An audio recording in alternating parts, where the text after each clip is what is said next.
ಹಾಸನದ ಸಂಸದ ಪ್ರಜ್ವಲ್ ರೇವಣ್ಣ ಅವರದ್ದು ಎನ್ನಲಾದಂತಹ ಅಶ್ಲೀಲ ವಿಡಿಯೋ ವೈರಲ್ ಆಗಿದ್ದೇ ಆಗಿದ್ದು ನಾನಾ ರೀತಿಯ ಬೆಳವಣಿಗೆಗಳಾಗ್ತಾ ಇದೆ. ನೋಡಿ, ರಾಯಚೂರಿನಲ್ಲಿ ಪ್ರಜ್ವಲ್ ರೇವಣ್ಣ ಪೆನ್ ಡ್ರೈವ್ ಪ್ರಕರಣದ ಸೈಡ್ ಎಫೆಕ್ಟ್ ತಟ್ತಾ ಇದೆ. ಫೋಟೋಗ್ರಾಫರ್ ವಿಡಿಯೋಗ್ರಾಫರ್ಗಳಿಗೆ ಈಗ ಪೆನ್ ಡ್ರೈವ್ನ ಬಿಸಿ ತಟ್ಟಿದೆ.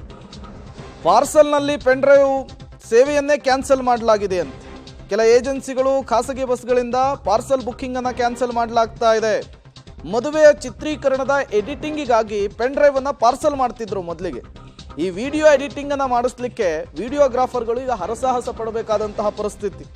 ಬಸ್ಗಳಲ್ಲಿ ಪೆನ್ ಡ್ರೈವ್ ಅನ್ನು ಒಯ್ಯಲಿಕ್ಕೆ ಡ್ರೈವರ್ಗಳು ಸಹ ಹಿಂದೆ ಮುಂದೆ ನೋಡ್ತಿದ್ದಾರೆ, ಹಿಂದೆ ಟನ್ನ ಹಾಕ್ತಿದ್ದಾರೆ. ಬೆಂಗಳೂರು, ಮಂಗಳೂರು, ಮೈಸೂರಿಗೆ ಪೆನ್ ಡ್ರೈವ್ ಅನ್ನು ಪಾರ್ಸಲ್ ಮಾಡ್ತಾ ಇದ್ರು.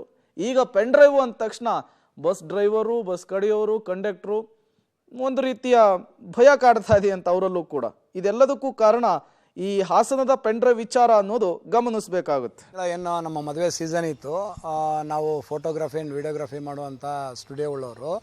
ನಾವು ಮದುವೆಗೆ ಏನು ವಿಡಿಯೋ ರೆಕಾರ್ಡಿಂಗ್ ಮಾಡಿ ವಿಡಿಯೋ ಡಾಟಾನ ಎಡಿಟಿಂಗ್ಗೋಸ್ಕರ ಸಿನೆಮೆಟಿಕ್ ವಿಡಿಯೋಗಳನ್ನ ಇದನ್ನೆಲ್ಲ ಜಾಸ್ತಿ ಡಾಟಾ ಇರ್ತದೆ. ಅದು GB ಎಷ್ಟಿರುತ್ತೆ ಅಂದರೆ ಮಿನಿಮಮ್ 64 GB, 128 GB, 34 GB ಎಲ್ಲ ಡಾಟಾ ಇರ್ತದೆ. ಅದು ಆನ್ಲೈನ್ ಟ್ರಾನ್ಸ್ಫರ್ ಮಾಡೋಕ್ಕಾಗಲ್ಲ. ಅದು ಥ್ರೂ ಹಾರ್ಡ್ ಡಿಸ್ಕು ಇಲ್ಲ ಪೆನ್ ಡ್ರೈವಲ್ಲೇ ಕಳಿಸ್ತಾ ಇದ್ವಿ ನಾವು ಮುಂಚೆ.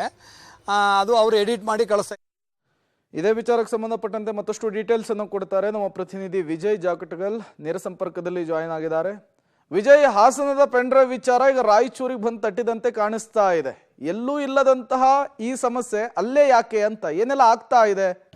ನಿಜಕ್ಕೂ ಪ್ರೇಮ್, ಏನು ಹಾಸನದ ಪೆನ್ ಡ್ರೈವ್ ಪ್ರಕರಣದ ಏನಿದೆ ಸೈಡ್ ಎಫೆಕ್ಟ್ ರಾಯಚೂರಿನಲ್ಲಿರ್ತಕ್ಕಂಥ ಫೋಟೋಗ್ರಾಫರ್ ಹಾಗೂ ವಿಡಿಯೋಗ್ರಾಫರ್ಗಳಿಗೆ ತಟ್ಟಿದೆ ಅಂತಲೇ ಹೇಳ್ಬೋದು. ಯಾಕೆಂತ ಹೇಳಿದ್ರೆ ರಾಯಚೂರಿನಲ್ಲಿ ಏನು ಮದುವೆಗಳ ಒಂದು ವಿಡಿಯೋಗ್ರಫಿ ಆರ್ಡರನ್ನು ಪಡೆಯುವಂಥ ಫೋಟೋಗ್ರಾಫರ್ಸ್ ಏನಿದ್ದಾರೆ ಅವರು ಇಲ್ಲಿ ಕೇವಲ ಏನು ಶೂಟಿಂಗ್ಗಳನ್ನು ಮಾಡುವಂಥದ್ದು, ನಂತರ ಅದರ ಎಡಿಟಿಂಗ್ಗಳನ್ನು ಅವರು ಮಂಗಳೂರು, ಮೈಸೂರು, ಬೆಂಗಳೂರು ಕಡೆಗೆ ಅವರು ಕಳಿಸುವಂಥದ್ದು. ಆದರೆ ಈ ಒಂದು ಪೆನ್ ಡ್ರೈವ್ ಪ್ರಕರಣದ ನಂತರದಲ್ಲಿ ಕೆಲವೊಂದಿಷ್ಟು ಟ್ರಾವೆಲ್ ಏಜೆನ್ಸಿಗಳು ಮೌಖಿಕವಾಗಿ ಅವರ ಚಾಲಕರಿಗೆ ಮತ್ತು ಅವರ ನಿರ್ವಾಹಕರಿಗೆ ಸೂಚನೆ ಕೊಟ್ಟಿರುವಂಥದ್ದು ಪೆನ್ ಡ್ರೈವ್ ಮತ್ತೆ ಏನು ಯಾವುದೇ ರೀತಿಯಾದಂಥ ಡಿಸ್ಕ್ಗಳಿರ್ಬೋದು ಇದನ್ನ ತೆಗೆದುಕೊಂಡು ಹೋಗಬಾರ್ದು ಬಸ್ಗಳಲ್ಲಿ ಅನ್ನುವಂಥ ಒಂದು ಸೂಚನೆಯನ್ನು ಕೊಟ್ಟಿರೋದ್ರಿಂದ ಏನು ಡ್ರೈವರ್ಗಳು ಅದನ್ನು ಪಡಿತಾ ಇಲ್ಲ. ಹೀಗಾಗಿ ಆ ಫೋಟೋಗ್ರಾಫರ್ ವಿಡಿಯೋಗ್ರಾಫರ್ಗಳು ಅದನ್ನು ಸುಲಭವಾಗಿ ಒಂದೇ ದಿನದಲ್ಲಿ, ಅಂದರೆ ಇಲ್ಲಿ ರಾತ್ರಿ ಇಟ್ಟರೆ ಬೆಳಗ್ಗೆ ಅಲ್ಲಿ ಎಡಿಟಿಂಗ್ ಮಾಡೋಂಥವ್ರಿಗೆ ಅದು ಸಿಗ್ತಾ ಇತ್ತು ಪೆನ್ ಡ್ರೈವ್. ಆದರೆ ಈಗ ಅದನ್ನು ಕೊರಿಯರ್ ಮಾಡಬೇಕಾದಂಥ ಪರಿಸ್ಥಿತಿ 3 ದಿನ 4 ದಿನ ತಡವಾಗಿ ಎಡಿಟಿಂಗ್ ಮಾಡೋರಿಗೆ ಸಿಗ್ತಾ ಇದೆ. ಜೊತೆಗೆ ಬೆಂಗಳೂರು, ಹಾಸನ, ಏನು